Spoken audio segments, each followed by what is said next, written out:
இந்த நாட்களிலே நாம் பார்க்க போகிற ஒரு காரியம் எடுத்துக்கொள்ளுங்க. ஏற்கனவே தேவாலயம் இடிந்து போன போது அது எப்படி கட்டப்படுகிறது, ஏன் கட்டப்பட வேண்டும், என்ன மாதிரி காரியம் செய்யணும் என்பதை ஏற்கனவே நாம் என்ன செய்திருக்கிறோம், பார்த்திருக்கிறோம். இது என்ன அப்படி என்று பார்த்தால், தேவ ஆலயமாக நம்மை பழுது பார்ப்பது எப்போது? ஹல்லேலூயா. முழுவதுமா டிஸ்ட்ராய் ஆனதை என்ன செய்யறோம், திரும்பி கட்டுறது வேற, நம்ம என்ன செய்யற ரெஸ்டோர் பண்றது வேற. டெய்லியும் வருஷம் வருஷம் பெயிண்ட் அடிக்கிறது, வருஷம் வருஷம் உங்க வீட்டை சின்ன சின்ன ஆல்டரேஷன் பண்றதுல எதுக்காக? இன்னும் உங்களுடைய ஒழுங்கினங்களை மாற்றிக்கொள்வது. அப்போ அதை குறித்து தான் நாம் என்ன செய்ய போகிறோம், இன்றைக்கு விரிவாக நாம் பார்க்க போகிறோம். எடுத்துக்கொள்ளுங்கள் 2 நாளாகம புஸ்தகம், 2 நாளாகம புஸ்தகம் 24வது அதிகாரம். 2 நாளாகமம் 24வது அதிகாரம். அதிலே முழுவதையும் நாம் என்ன செய்ய போகிறோம், பார்க்க போகிறோம். கவனமாய் நீங்கள் செய்யுங்கள், கேளுங்கள். சொல்றாரு, யோவாஸ் ராஜாவாகிற பொழுது 7 வயதாய் இருந்து 40 வருஷம் எருசலேமில் அரசாண்டான். பேர்சபா பட்டணத்தானான அவன் தாயின் பேர் சிபியால். ஆசாரியனாகிய யோய்தாவின் நாளெல்லாம் யோவாஸ் கர்த்தரின் பார்வைக்கு செம்மையானதை செய்தான். அவனுக்கு யோய்தா 2 ஸ்திரீகளை விவாகம் செய்து கொடுத்தான். அவர்களால் குமாரரையும் குமாரத்திகளையும் பெற்றான். அதற்கு பின்பு கர்த்தருடைய ஆலயத்தை புதுப்பிக்க யோவாஸ் விருப்பம் கொண்டான். அவன் ஆசாரியரும் லேவியரையும் கூடிவர செய்து அவர்களை நோக்கி, நீங்கள் யூத பட்டணங்களுக்கு புறப்பட்டு போய் உங்கள் தேவனுடைய ஆலயத்தை வருஷா வருஷம் பழுது பார்க்கிறதற்கு இஸ்ரவேலெங்கும் பணம் சேகரியுங்கள், இந்த காரியத்தை தாமதமில்லாமல் செய்யுங்கள் என்றான். ஆனாலும் லேவியர் தாமதம் பண்ணினார்கள்.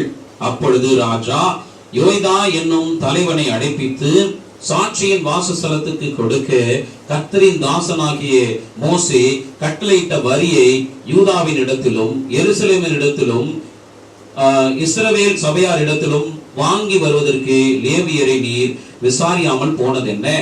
அந்த பொல்லாத ஸ்திரீயாகிய அத்தாலியாளுடைய மக்கள் தேவனுடைய ஆலயத்தை பலவந்தமாய் திறந்து கர்த்தருடைய ஆலயத்தினுள்ளே பிரதிஷ்டை பண்ணப்பட்டவர்கள் எல்லாம் பாகால்களுக்காக செலவு பண்ணி போட்டார்களே என்றான்.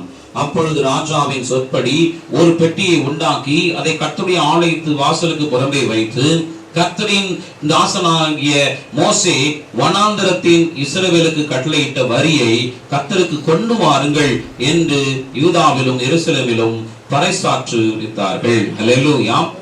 அப்ப இங்க பார்க்கிற ஒரு காரியம், இந்த யோவாஸ் ராஜாவாகும்போது எத்தனை வயசு? 7 வயசுல. அதுக்கு அடுத்தது இவருக்கு ஆசாரியனாக தேவனுடைய ஆசாரியனா இருந்தவர் யோய்தா. அப்போ இந்த நாட்டில் என்ன நடக்கிறது என்பதை நீங்கள் கவனமாய் நீங்கள் பார்ப்பீர்களானால், இவங்க எல்லாருமே யோவாஸ் ஆசாரியனுடைய பேச்சை கேட்டு தன்னுடைய நாட்டை நடத்துகிற பொழுது எப்படி இருந்தாரு? நல்லா இருந்தார். அன்னைக்கு கேட்கலாம், அப்பெல்லாம் 2 பொண்டாட்டி கட்டினாங்க. நல்லா கவனி. நிறைய பேர் பைபிள் என்ன செய்வீங்க, இதெல்லாம் ஒண்ணு தேடி குறைய கண்டுபிடிச்சு அப்ப உங்களுக்கு திருந்த மனசு இல்ல. புரியுதா? உண்மை அதுதான். விவாதிக்கிறவர்கள் எல்லாருக்கும் சொல்றது அதுதான். உனக்கு திருந்த மனசு இல்ல, அதனால நீ என்ன செய்யற, அதையே நீ சொல்லிக்கிட்டே இருக்கிற. இப்ப ஊர் உலகத்துல எல்லாம் கெட்டு போய் கொண்டுதான் இருக்கிறார்கள். ஆனா உன் பிள்ளைக்கு நீ என்ன சொல்லி கொடுக்குற? யார் எப்படி இருந்தாலும் நீ ஒழுங்கா இருக்கணும், அது மட்டும் எப்படி சொல்லி கொடுக்குற? உங்க அப்பா எப்படி இருந்தாலும் உனக்கு தெரியும், உங்க தாத்தா எப்படி இருந்தாலும் உனக்கு தெரியும், நீ எப்படி இருக்கணும் தெரியும். உன் பிள்ளை மட்டும் தப்பு பண்ண ஏன் கோவம் வருது? சொல்லுங்களேன். யார் எப்படி இருந்தாலும் பரவாயில்ல, என் பிள்ளை எப்படி இருக்கணும் எனக்கு சொன்னல. ஆண்டவர் தான் சொல்லுகிறான். ஏன் பைபிள்ல ஏன் மற்றவர்களை போல மறைச்சு எழுத முடியாதா? ஏன் வெளிப்படையா வச்சாரு தெரியுமா? எல்லாமே அப்படி தப்பு செய்தவர்கள் என்ன ஆனார்கள், பரிசுத்தமாய் வாழ்ந்தவர்கள் எப்படி இருந்தார்கள் என்கிற நீதி என்ன செய்யணும், நீங்க பகுத்தறியத்தக்கதாக தான் வேதாகமங்கள் என்ன பண்ணுது, தவறையும் சொன்னது, உண்மையா இருந்தவர்களுக்கு வழியும் என்ன செய்தது, அது சொல்லி கொடுக்கிறது. அதனால நீ ஒழுக்கமா இருக்கணும்ன்ற ஆளு 2 பொண்டாட்டி கதை என்ன செய்ய மாட்ட, நீ பேசவே மாட்ட.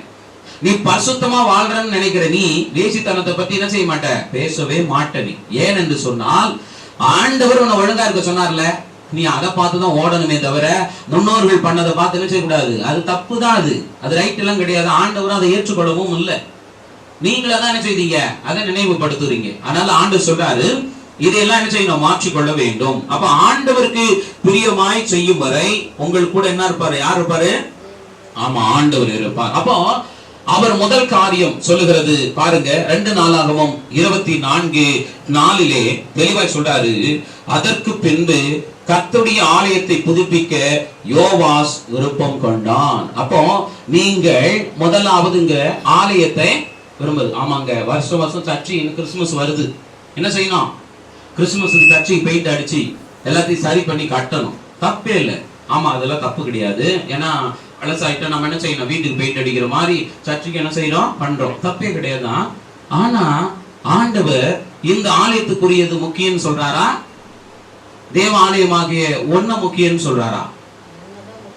ஃபர்ஸ்ட் காரியங்கள் தேவன் முழுமையாக தன்னை வெளிப்படுத்தாத காலகட்டத்திலே தேவ ஆலயத்தை என்ன செய்தாரு? முக்கியப்படுத்தினார். ஏன்னா மக்கள் அங்கதான் கூடினார்கள் என்பதுனால். ஆனா இயேசுவுக்கு பிறகு அது என்ன பண்ணுது? மாற்றம் வருது. ஏன் தெரியுமா?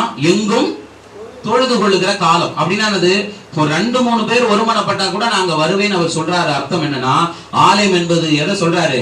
ஒன்னதான் சொல்ல வர. அப்போ உண்மையான தேவாலயம், இப்ப நம்ம வீடு நல்லா இருந்தா நாம இருக்க முடியும், கரெக்ட். வீட்டை நல்லா வச்சுக்கிட்டு நாம நிம்மதியே இல்லாம இருந்தா சொல்லுங்களேன். தப்ப நம்ம மேல வச்சு நீ எத்தனை வீடு மாறினாலும் உனக்கு என்ன வராது? நிம்மதி வராது. நீங்க எப்பவுமே என்ன செய்றீங்க? உலக ஜனத்தை போல வீட்டை மாத்தணும், வீட்டை ஆல்டரேஷன் பண்ணணும்னு நினைக்கிறீங்க தவிர தப்பு யார்கிட்ட இருக்கு? நம்ம கிட்ட தான் இருக்குது என்பதை நீங்க என்ன செய்யல? மாற்றத்தையே காணவில்லை. ஆண்டவர் நமக்கு சொன்னது, முன்னோர்கள் அன்றைக்கு வழி இல்லாதனாலே தேவாலயத்திலேயே முக்கியத்துவம் கொடுத்தார்கள். ஆனா இன்றைக்கு உண்மையான தேவாலயம் யார்தான்? நாம் தான். இப்ப நம்மை பழுது பார்க்க வேண்டும். அல்லேலூயா. முழுதா இடிந்துட்டா எப்படி சரி செய்யணும் பார்த்துட்டோம். இப்ப எப்படி பழுது பார்க்க வேண்டும்? அப்பனா அது எப்ப ஒருவருக்குள்ளே நான் இந்த விஷயத்தை சரி செய்து கொள்ளணும் அப்படின்னு நீங்க நினைக்கிறீங்களோ அப்பதான் உங்களுக்கு என்ன வரும்? தேவனுடைய பழுது பார்க்கிற சிந்தையே வரும். நான் திருந்தவே மாட்டேன், நான் கரெக்டா இருக்கிறேன், நான் பர்ஃபெக்டா இருக்கிறேன்னு சொல்லுகிறவர்கள் மத்தியில உங்களுடைய பழுது என்ன செய்ய முடியாது? நீக்கவே முடியாது. அதனால குருடருக்கு சொல்றாரு, உங்களுக்கு கண்ணு தெரியலன்னு சொன்னா கூட என்ன பண்ணிடுவேன்? நான் உங்க கண்ணை திறந்துடுவேன். ஆனா எனக்கு கண்ணு நல்லா தெரியுதுன்றீங்க, உங்கள் பாவத்தை என்ன செய்ய முடியாது? ஒன்னும் பண்ண முடியாதுன்ற. அப்ப என்ன அர்த்தம்? சபையாகிய தேவ ஆலயமாகிய நாம் ஆலயத்தை புதிப்பது என்னது? அது பழுது நீக்கி சுத்தம் பண்றது ரொம்ப நல்ல காரியம், தவறில்லை.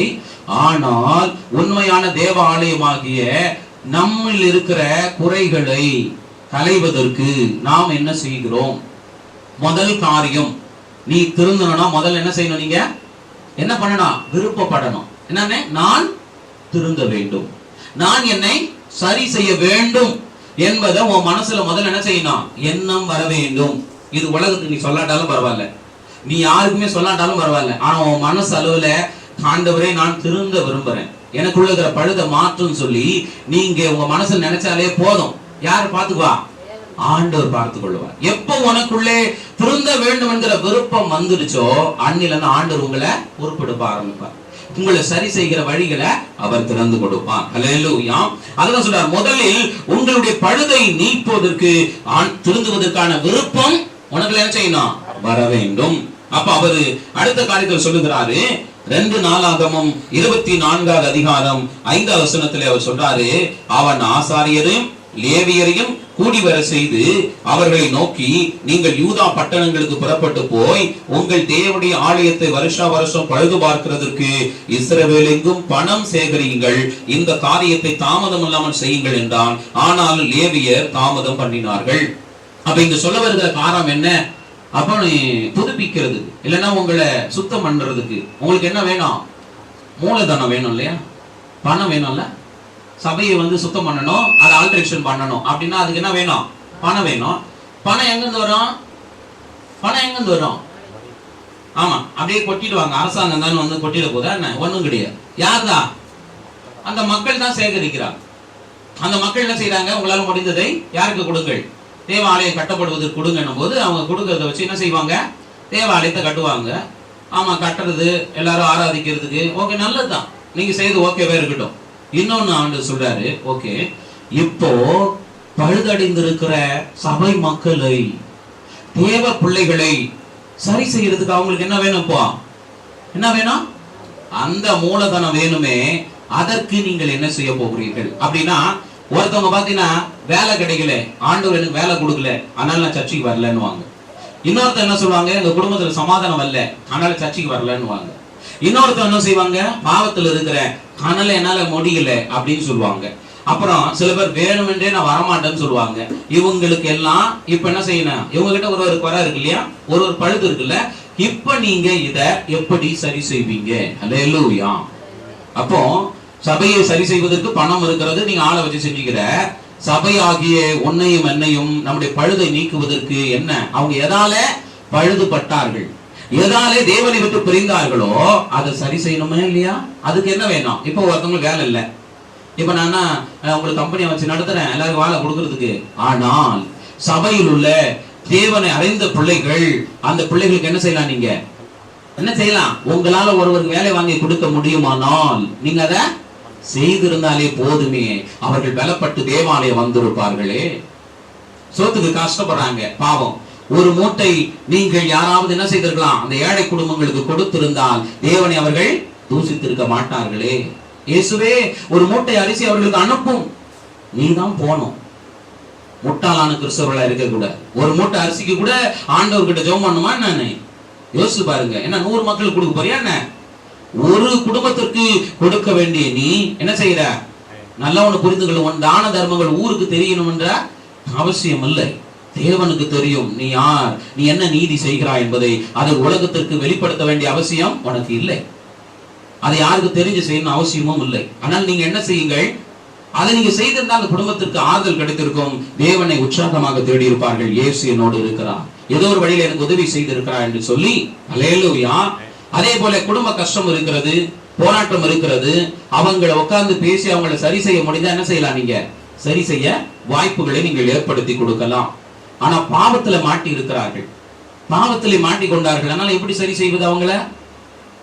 அதை யார் தான் சரி செய்யணும்? அது ஆண்டவர் தான் சரி செய்யணும்.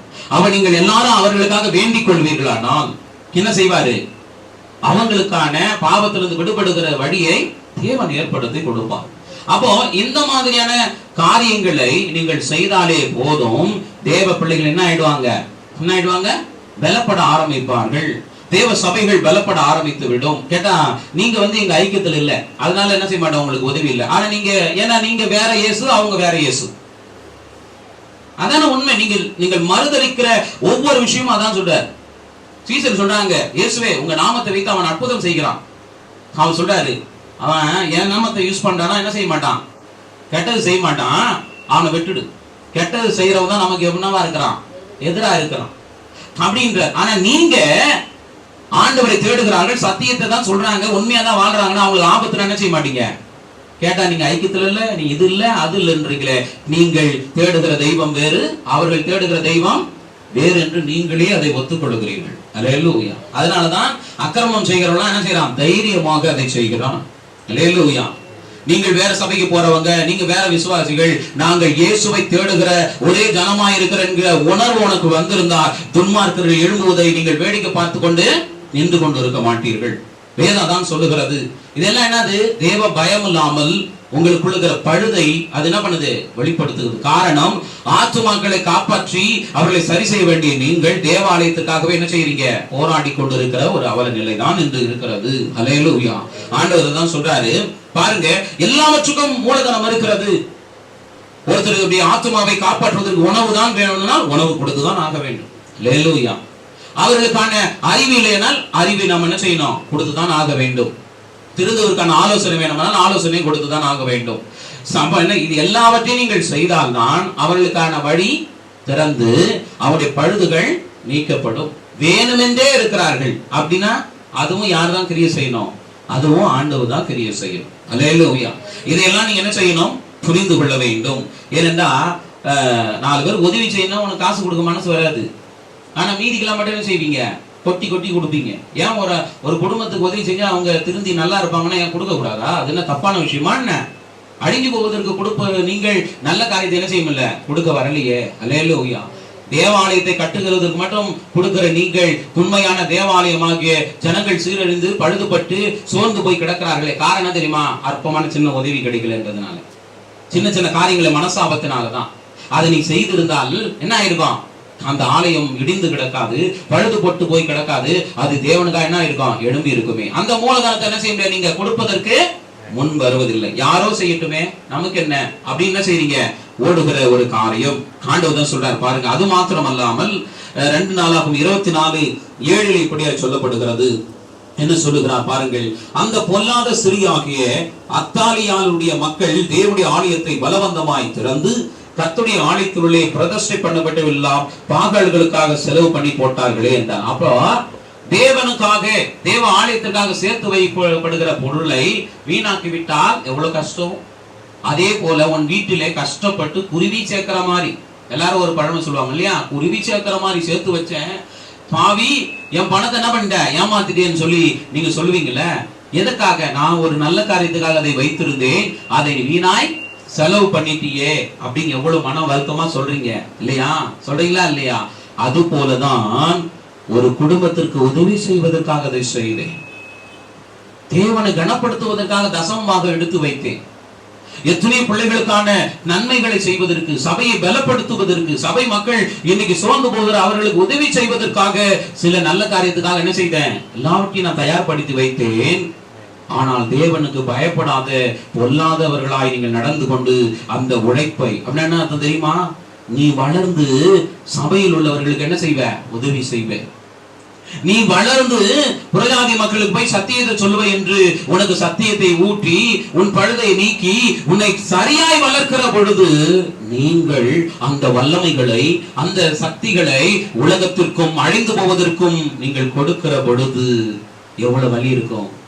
ஏனென்றால் நீங்கள் என்ன பண்றீங்க, பேலியாளின் மக்களை போல உன்னுடைய திறமைகளை, உன்னுடைய வளங்களை யாருக்கு கொடுத்துட்ட, உலக கிரிகளுக்கு கொடுத்தாயே.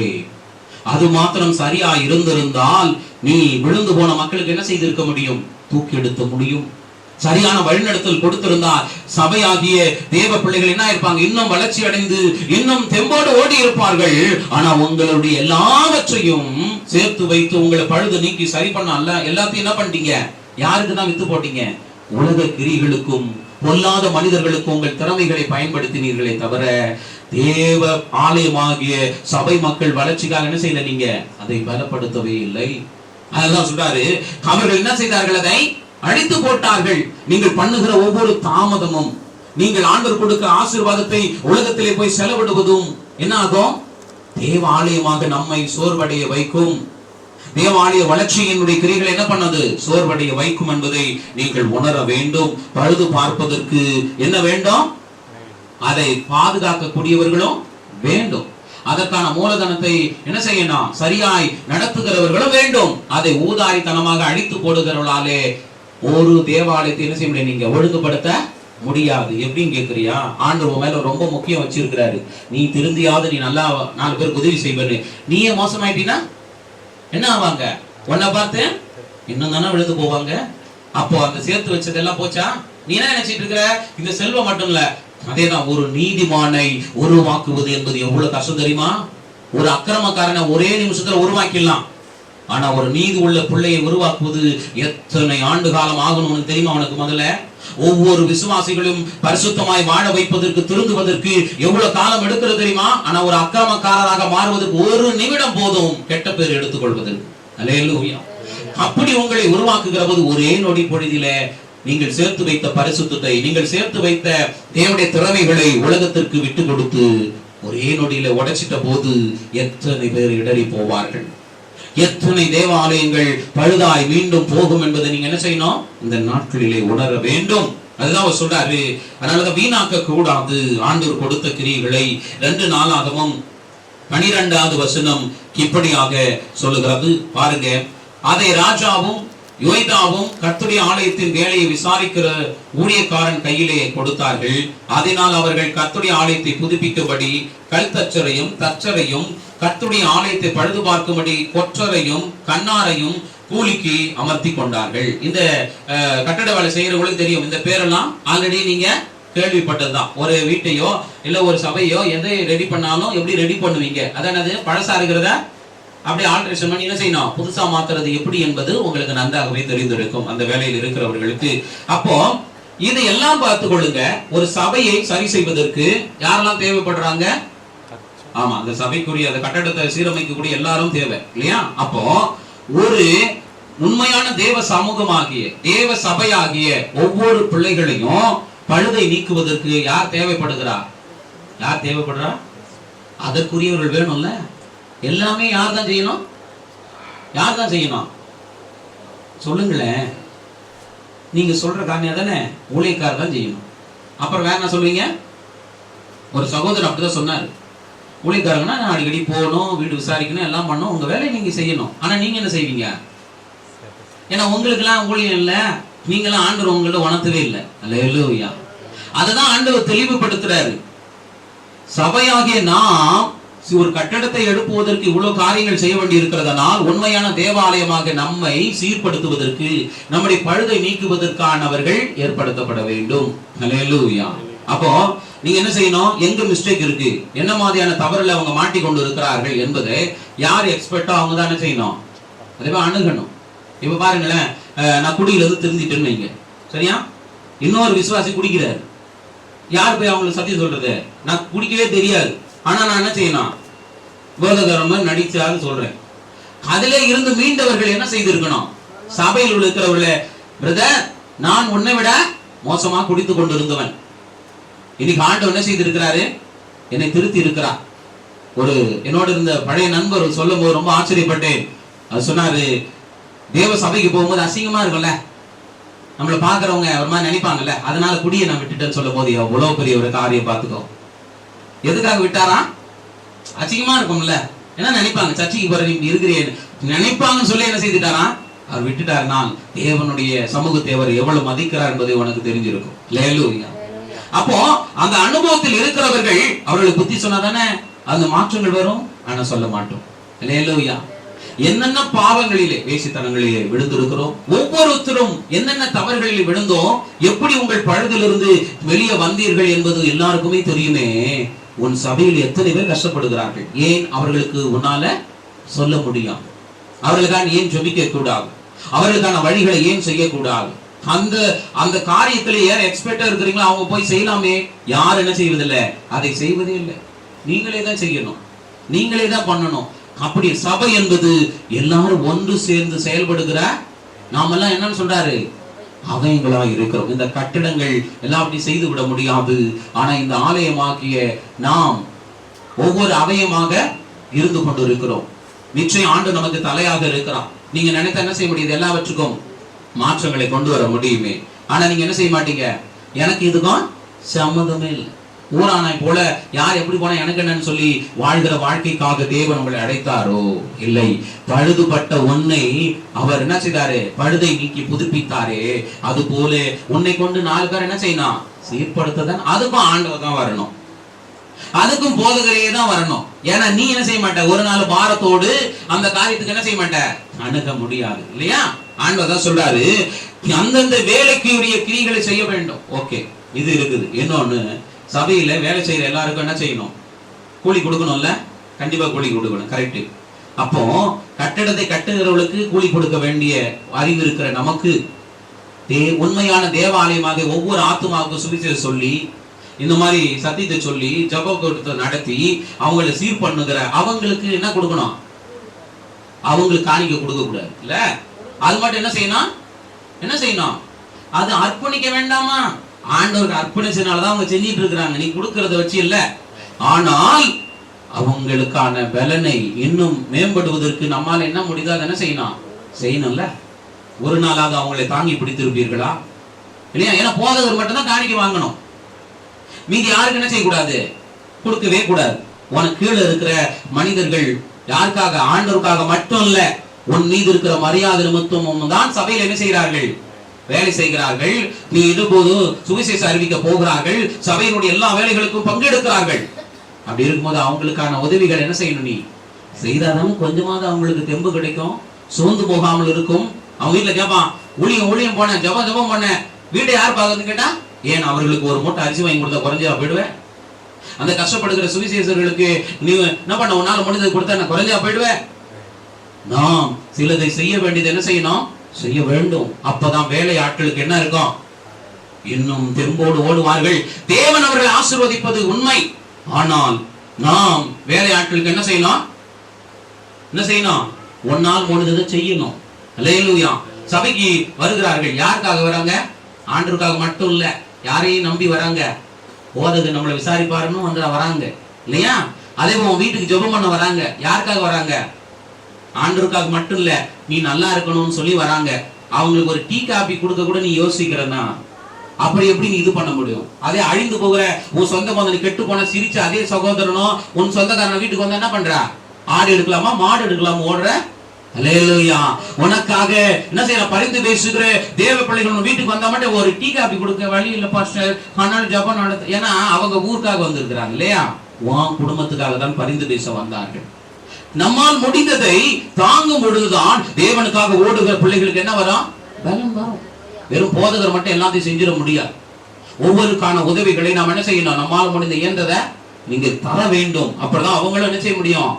பலப்பட முடியும் என்பதை வேதம் கற்றுக் கொடுக்கிறது. அப்போ அந்த வேலை ஆட்கள் சோர்ந்து போகிறார்களே, அது என்ன ஆயிடும்? சரியாயிடும். அவங்க இன்னும் தெம்பா ஓடுவாங்க. அல்லேலூயா. அடுத்து சொல்லுகிற காரியம் 2 நாளாகவும் 24வது அதிகாரம் 13வது வசனம் இப்படியாக சொல்லுகிறது. அப்படி வேலையை விசாரிக்கிறவர்கள் தங்கள் கையினாலே வேலையை நடந்தேற பண்ணி தேவனுடைய ஆலயத்தை அதை முந்தின சீருக்கு கொண்டு வந்து அதை பலப்படுத்தினார்கள். அல்லேலூயா. வேலை செய்யறவங்களை நல்லா பார்த்துக்கிட்டாதான் அவங்க என்ன செய்வாங்க? அக்கறையோடு அதை என்ன செய்வாங்க? சீரமைப்பார்கள். பழுத இல்லைன்னா என்ன செய்ய மாட்டாங்க? ஒண்ணு கூட செய்ய மாட்டார்கள். அல்லேலூயா. தேவாலயத்தை கட்டும் போது நாம என்ன செய்யறோம்? பிரதர் சிஸ்டர் நல்லா பண்ணுங்க, சாப்பிடுங்க, என்ன பண்ணு, என்னென்ன அக்கறையா விசாரிக்கிறல்ல, கரெக்ட், தப்பு இல்ல. ஆனால் சத்தியத்தை சொல்ற பிள்ளைகளுக்கு ஒரு நாளாவது ஏதாவது செய்திருப்பியா? ஐயோ பிரதர் எங்களால முடியல, சிஸ்டர் எங்களால முடியல, இவ்வளவு கஷ்டத்துல என்ன செய்றீங்க? ஊழியம் செய்றீங்களே, 4 பேர் உதவி செய்றீங்களே, ஜெபிக்கிறீங்களே, இந்தாங்க அப்படின்னு என்னைக்கா தாங்கி இருக்கிறதை நீ பார்த்திருக்க முடியுதா? அப்படி எல்லாம் நீங்க செய்யாதனாலதான் பாவம். தேவன் மீது எவ்வளவுதான் விசுவாசம் இருந்தாலும் மாம்சத்துல என்ன பண்றாங்க? சோர்ந்து போறாங்க. நன்மை செய்வதற்கு இன்னைக்கு ஆட்கள் குறைவுபடுகிறார்கள். காரணம், அவர்களை தாங்கி பிடிக்க யாரும் வருவதில்லை. இந்த ஆலயத்தை மட்டும் தாங்கி பிடிக்க வந்த நீ உண்மையான தேவ ஆலயமாகிய ஒவ்வொரு ஜனங்களும் ஊழியம் செய்கிறவர்களுக்கும் ஒவ்வொரு இடத்துல உண்மையாய் வாழ்கிற பிள்ளைகளுக்கான என்ன பண்ணல? ஒத்தாசை நீங்கள் செய்திருந்தால் அவருடைய பழுது நீங்கி இருக்குமே, அவர்கள் இன்னும் ஒளி வீசி இருப்பார்களே. ஆண்டவர் தான் சொல்றாரு, இந்த காரியங்களிலே நீங்க என்ன செய்யணும்? அதை தயார் அப்படி செய்து பாரு, இன்னும் சந்தோஷமா என்ன செய்வாங்க? இன்னும் 2 கிலோமீட்டர் நடந்து ஊழியம் செய்வாங்க. அல்லேலூயா. இன்னும் 4 குடும்பத்துக்கு என்ன செய்வாங்க? சத்தியத்தை சொல்லுவார்கள் இல்லையா? அப்போ அப்படி பலப்படும் பொழுது அவர்கள் ஒவ்வொரு தேவ ஆலயமாகிய ஜனங்களை என்ன செய்வாங்க? ஒழுங்குபடுத்துவாங்கல்ல. அதை உங்களால என்ன செய்ய முடியல? செய்ய முடியும். அப்பதான் உங்களுக்கு காசெல்லாம் என்ன ஆயிடுது? நஷ்டமாயிடுது. அல்லேலூயா. ஆனா கெட்டதுக்கும் அநேகக்காரருக்கு என்ன செய்வீங்க? எவ்வளவு நாள் கொடுப்பீங்க. ஆனா நல்லதை செய்வதற்கு உங்களுக்கால என்ன செய்ய முடியாது? முடியாது. அல்லேலூயா. இதுல என்ன ஒரு குறை தெரியுமா? நீதியே செய்யாதவர்கள் நீதி செய்கிறவளை பார்த்து என்ன பண்ண அவமதிக்கும் போது இருக்கிறே கொடுமையிலும் கொடுமை. அல்லேலூயா. நீ உன் தேவைக்காக ஒரு முறைதான் உதவி செய்வே, ஆனால் நான் அப்படி அல்ல, கண்ணுக்கு தெரியாமல் தேவனுக்கு மட்டும் தெரிந்து அனுதினமும் நீதி செய்கிற பிள்ளையாக இருக்கிறேன். ஒவ்வொரு கிறிஸ்தவனும் என்ன ஊருக்காக அதை செய்யவில்லை, தேவனுக்கு பயந்து ஒவ்வொரு நாள் என்ன செய்தான்? தன்னால் முடிந்த உதவிகளை அனுதினமும் செய்கிறவன். அல்லேலூயா. ஆண்டவர் உங்களை அனுதினமும் நீதி செய்கிறவர்களும் தர்ம காரியங்களை செய்கிறவர்களுமாக இருக்கிறோம். அல்லேலூயா. இதை ஊருக்கு சொல்ல வேண்டிய அவசியம் இல்ல, தேவன் அதை அறிந்திருக்கிறான். ஒருவேளை சபை மக்களை நீங்கள் இப்படி செய்வீர்களானால் நலமுடன் இருப்பீர்கள். செய்ய தவறினால் உங்களுக்கு தான் என்னது? கஷ்டம். ஆண்டவர் சொல்றாரு, நீங்கள் ஒவ்வொரு கிரியைகளையும் என்ன செய்யணும்? அவர்களை தாங்கி பிடிக்கும் பொழுது உனக்கான நல்ல முறையிலே அவர்கள் என்ன செய்வார்கள்? பலப்படுவார்கள். அதை நீ செய்யாத போது அவங்க கடமைக்கு தான் ஜோம் பண்ணுவாங்க. கரெக்டா? கடமைக்குன்னு ஊழியம் செஞ்சுட்டுவானா பிரான்ச்சஸ் எல்லாம் பார்த்துருக்கீங்களா? என்ன பண்ணுவாங்க நினைக்கிற? ஒரு எழுப்புதல் கூட வராது. அவங்க வேலையை மட்டும்தான் பார்ப்பாங்க. ஏன்னா அவங்களுக்கு சம்பளம் கிடைச்சிடும், பிள்ளைங்களுக்கு எல்லாமே பண்ணிடுவாங்க. அவங்க மண்ணு கடமைக்கு போவாங்க, கடமைக்கு வர ஒரு வளர்ச்சி கூட வராது. அல்லேலூயா. ஏன் தெரியுமா? ஏன்னா மொத்தமா யாருக்கு தான் கொடுக்கணும்? அதனாலதான் இங்க எவ்வளவு காரியங்கள் இருக்கிறது. நீ மாத்திரம் அந்த ஊழியக்காரனுக்கு நீ கரெக்டா கொடுத்து பாரு, அவன் என்ன செய்வான்? இன்னும் ஊழியத்தை இன்னும் பலப்பட. தப்புன்னு நான் சொல்ல மாட்டேன். ஏன் தெரியுமா? நீ இருப்பியா? கர்த்தருக்காக எல்லாத்தையும் துறந்தவன் என்று சொல்லுகிற நீ காலையில இருந்த வரைக்கும் ஜாலியா நடந்து போய் ஊழியம் செய்ய முடியுதா? நீ கேட்கிற கார் வேணும்ன்ற, பிளைட்ல போகணுன்ற, அப்ப உனக்கு கீழே வேலை செய்யறவன் கொஞ்சம் என்ன செய்யக்கூடாது? நீ கார்ல போகாம அவன் பைக்ல கூட போக கூடாது இல்லையா? என்ன ஒரு உங்களுடைய கிரியைகள்? ஆண்டு சொல்லுகிறான், தன்னுடைய சகோதரனை தனக்கு கீழ்பட்டு இருக்கிற ஒவ்வொருவரும் தேவாலயம் தான். அவங்க எல்லாரும் என்ன பண்ண? நம்ம பலப்படுத்த வேண்டும். அப்பதான் அவங்க இன்னும் தேவராஜ்யத்தை என்ன செய்வாங்க? அழகாய் கட்டமைப்பார்கள். தேவாலயமாகி நம்மை இன்னும் என்ன செய்வாங்க, மெருகத்துக்குரிய வேலைகளை அவர்கள் உற்சாகமாக செய்வார்கள். அதுதான் சொல்றாரு, நீ அதை என்ன செய்யணும், சரியானதை அவர்களுக்கு கொடுத்து தாங்க வேண்டும். அடுத்தது 2 நாளாகமம் பாருங்க, 24வது அதிகாரம் 14வது வசனம் இப்படியா சொல்லுகிறது. அதை முடித்து தீர்ந்த பின்பு மீத்த பணத்தை ராஜாவுக்கும் யோதாவுக்கும் முன்பாக கொண்டு வந்தார்கள். அதனாலே கர்த்தருடைய ஆலயத்தில் செய்யப்படும் பணிமுட்டுகளையும் ஆராதனை பலி முதலில் வேண்டிய பணிமுட்டுகளையும் கலசங்களையும் பொற்பாத்திரங்களையும் வெள்ளி பாத்திரங்களையும் பண்ணுவித்தான். யோய்தாவின் நாளெல்லாம் நித்தம் கர்த்தருடைய ஆலயத்தில் சர்வாங்க தகன பலி செலுத்தி வந்தார்கள். அல்லேலூயா. அப்போ மீதம் இருக்கிறது. நிதி வாங்குற எல்லாரும் என்ன ஆயிட்டீங்க, காணிக்கை வாங்கினதுல மீதி இருக்கிறது. அந்த மீதி எல்லாம் என்ன பண்ணிட்டீங்க, என்ன பண்ணணும், இப்ப மீதி என்ன பண்ணணும், சபைக்கு என்ன வேணுமோ எல்லாம் வாங்கிக்கிறீங்க, தப்பு கிடையாது இல்லையா? அப்போ உங்களுக்கு இருக்கிற திறமைகளை உங்களுக்கு எல்லாத்தையும் செஞ்சுட்டீங்க, இன்னும் கொஞ்சம் மிச்சம் இருக்குது, என்ன பண்ணலாம்ப்பா, அனுதினமும் தேவ பிள்ளைகள் வளர்ச்சி அடையக்கூடியதை சபையில நம்ம என்ன செய்யணும், உருவாக்க வேண்டும். அவங்க அனுதினம் ஜெபிக்கிறதுக்கு என்னவோ அந்த வழியை திறந்து கொடுக்கணும். அவங்களுக்கான வசதிகளை நாம் என்ன செய்யலாம், ஏற்படுத்தி கொடுக்கலாம். அவர்களுக்கான வழிமுறைகளை இல்லையா, ஒரு தண்ணி வைக்கிறதுக்கு நமக்கு முடியாது இல்லையா, ஒரு டீ குடிக்க முடியாது, நம்முடைய அதெல்லாம் ஆள் செய்ய ஆள் இருந்தா என்ன செய்யலாம், தாராளமா வந்து ஜெபம் பண்ணுவாங்கல்ல. ஒரு தண்ணி அனுதினம் வைக்கிறவங்க இருந்தா தண்ணி குடிச்சிட்டு அவங்க வேலையை பார்ப்பாங்கல்ல இல்லையா. ஒரு டீ கொடுக்க ஆள் இருந்தா என்ன செய்வாங்க, வந்து செய்வாங்கல்ல. ஆனா அதை செய்வதற்கு யார் வர்றது, யோசிச்சு பார்த்தீங்களா?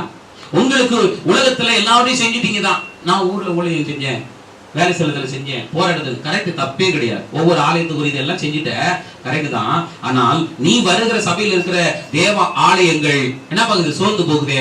அவங்களுக்கான உதவிகளை உங்களால செய்ய முடியல. அந்த மீதி இருக்கிற திறமைகளை, மீதி இருக்கிற காரியத்தை இங்கே செலவிடுவீர்களானால் அவர்கள் அனுதினமும் தேவனுக்கு ஆராதனை செய்வதற்கும் இன்னும் சுதந்திரமாய் மகிமைப்படுவதற்கு என்ன பண்ண முடியும், ஒரு பலனை கொடுக்க முடியல.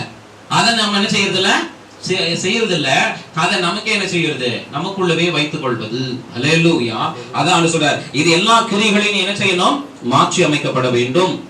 ஏனென்றால் தேவனை தேவ பிள்ளைகள் தேடுவதற்கு நாம் என்ன செய்யணும், அவர்களுக்கான தேவைகளை செய்து பலப்படுத்தணும். அப்பதான் அவங்க சுதந்திரமாய் தேவனை மகிமைப்படுத்த உதவியாக இருக்கும். அப்ப அவர் சொல்லுகிறார், 2 நாளாகமம் 24வது அதிகாரம் 16வது வசனம் இப்படியே சொல்லுகிறது. அவன் தேவனுக்காகவும் அவருடைய ஆலயத்துக்காகவும் இஸ்ரவேலுக்கு நன்மை செய்தபடியினால் அவனை தாவீதின் நகரத்தில் ராஜாவின் அண்டையில் அடக்கம் பண்ணினார்கள். அல்லேலூயா. நீங்க யாரெல்லாம் தேவ ஆலயத்தை கட்டி அதற்கு புண்ணியங்களை செய்கிறீர்களோ அவர்களுக்கு ராஜாக்களுக்கு நிகராக என்ன செய்யறாங்க, அடக்கம் பண்றாங்க. நல்ல உண்மையா இருந்தவங்களுக்கு இல்லையா, அவங்களுக்கே இவ்வளவு மரியாதைனா, ஒவ்வொரு ஆத்துமாக்களையும் சரி செய்து அவங்க தவறுல இருந்து மீண்டு வரக்கூடிய எல்லாத்துக்கும் தியாகம் பண்ணி இருக்கிறாங்கன்னா அவங்களுக்கு எவ்வளவு மகிமை தேவன் தருவார், எந்த அளவுக்கு அவங்கள உயர்த்துவார். அல்லேலூயா. வேதம் சொல்லுகிறது, கனம் பண்ணுகிறவளை அவன் சொன்னாரு, நான் உங்களை என்ன செய்வேன், கனம் பண்ணுவேன். கட்டிடத்தை கட்டின உனக்கு எவ்வளவு மரியாதைனா, உண்மையான தேவ ஆலயமாகி ஒவ்வொருவரையும் சீர்படுத்துகிறார்களே அவங்களுக்கு எவ்வளவு மரியாதை ஆண்டவர் கொடுப்பார். நீ நினைக்கலாம், ஆமா நல்லவனா வந்து இல்ல, தேவன் அதை அனுமதிக்கிறான். குறிப்பா அவன் சொல்லுகிறேன், இப்போ நல்ல கண்ண ஐயாவை அடக்கம் செய்தார்கள் இல்லையா. உண்மையை சொல்லுகிறேன், கடைசி வரைக்குமே அவர் மட்டும்தான் அவரால் முடிந்தவருக்கு நீதியா இருந்தார். வேற யாரையும் அவரால் சரி செய்யவே முடியல. ஆனால் அதுக்காக அவர் தவறி போகல, அவர்களை போல மாறவே இல்லை. தன்னுடைய இதுல எப்படி இருந்தாரு, உண்மையா இருந்துட்டு போனாரு. இப்ப அவருக்கு மரியாதை கொடுத்தாங்களா இல்லையா, யார் ஆண்டாலும் சரி அவருக்குரிய மரியாதைய கொடுத்திருப்பாங்க. ஏன் தெரியுமா, அவர் நல்லதை செய்ததினாலே. இந்த காலத்திலும் அவர் என்ன செய்தாரு, யாரையும் திருத்த முடியலதான், ஆனா தான் கெட்டு போல, தன்னால் முடிந்த எல்லாவற்றையும் நல்லது செய்தார். அதே போல உலகத்திலே தன்னால் முடிந்தது செய்வர்களுக்கே இவ்வளவு இருக்குமானால் மனித குலத்தை தேவ ஆலயமாகிய ஒவ்வொரு பழுதையை நீக்குவதற்காக உன்னை பழுதாக்கி கொண்டு வேதனை நெருக்கங்களை தாங்கிக் கொண்டு இயேசுவை போல பாடுபட்டு ஒவ்வொரு மனித குலத்தையும் வாழ்விப்பதற்காக எவ்வளவு தாங்கிக் கொள்ளுகிறையே, உன்னை எந்த அளவுக்கு கனப்படுத்துவார் ஆண்டவர். இந்த உலகத்திலும் சரி பரலோக வாழ்விலும் சரி எவ்வளவு உன்னை மேன்மைப்படுத்துவார். உன்னை அப்படியா கைவிட்டு விடுவார்? நன்மை செய்கிற உன்னை, அநேகரை திருத்தி சீர்படுத்துகிற உன்னையா கெட்டு போக விடுவா? உன்னை அதை விட மேன்மையான என்ன பண்ணுவாரு, சாவு கூட உனக்கு எப்படி இருக்கும், என்ன செய்யலாம், மகிமையாக இருக்கும். அல்லேலூயா. அவர் சொல்றாரு, சேவான கல்ல அடிச்சு சாவடிக்கும் போது வானம் திறந்து இருக்கிறத பாக்குறாரு. பார்த்தானே இன்னும் கூட அடிங்க சொல்லி இயேசுவை போல என்ன பண்ண, தெரியாம செய்யறாங்க, தெரிஞ்சுதான் செஞ்சான், ஆனா தெரியாம செய்யற மன்னிப்பு கேட்டா. ஏன் தெரியுமா, ஏன் தெரிஞ்சாரு? நான் அழிவதினாலே நீ திருந்துவாயானால் நான் அழிய கூட ரெடியா இருக்கிறேன், ஆனா நீ திருந்து விடு. நான் தேவனிடம் இன்று செத்தால் எங்க போவேன்? நான் தேவனோட தான் இருக்க போகிறேன், ஆனா நீ மனம் திரும்பு என்று சொல்லி தான் அர்ப்பணிக்கிறார். அப்போ அவங்க சாவு என்ன கஷ்டமாயிடுச்சா இல்லையா? தேவனோடு அவர்கள் வாழ்கிறார்கள். அல்லேலூயா. ஆண்டவர் தான் சொல்லுகிறார், உங்களை என்ன செய்யணும்? நீ நன்மை செய்கிற உன்னுடைய சாவு எப்படி இருக்கும்? மகிமையா தான் இருக்கும். உன்னை தேவனிடத்துல என்ன செய்வீங்க? மகிமையா தான் இருக்கும். அதனாலே தேவ ஆலயத்தை பழுது பார்க்கிற நீங்கள் நல்லாவே இருப்பீர்களே தவிர என்ன ஆயிட மாட்டீங்க, நாசமாக்கி விட மாட்டீர்கள். கர்த்தர் உங்களை நல்ல நிலைக்கு ஏற்படுத்துவார். அல்லேலூயா. 2 நாளாகமம் 24வது அதிகாரம் 16வது வசனம் இப்படியே சொல்லுகிறது. அவன் தேவனுக்காகவும், இது என்ன படிச்சிட்டோம் இல்லையா? அடுத்தது 24வது அதிகாரம் 18வது வசனம் இப்படியே சொல்லுகிறது. அப்படியே அவர்கள் தங்கள் பிதாக்களின் தேவனாகிய கர்த்தரின் ஆலயத்தை விட்டுவிட்டு தோப்பு விக்கிரகங்களையும் சிலைகளையும் சேவித்தார்கள். அப்பொழுது அவர்கள் செய்த இந்த குற்றத்தின் நிமித்தம் யூதாவின் மேலும் எருசலேமின் மேலும் கடும் கோபம் உண்டது. அல்லேலூயா. ஆண்டவர் ஒரு காலகட்டத்துக்கு பிறகு என்ன செய்யறாரு?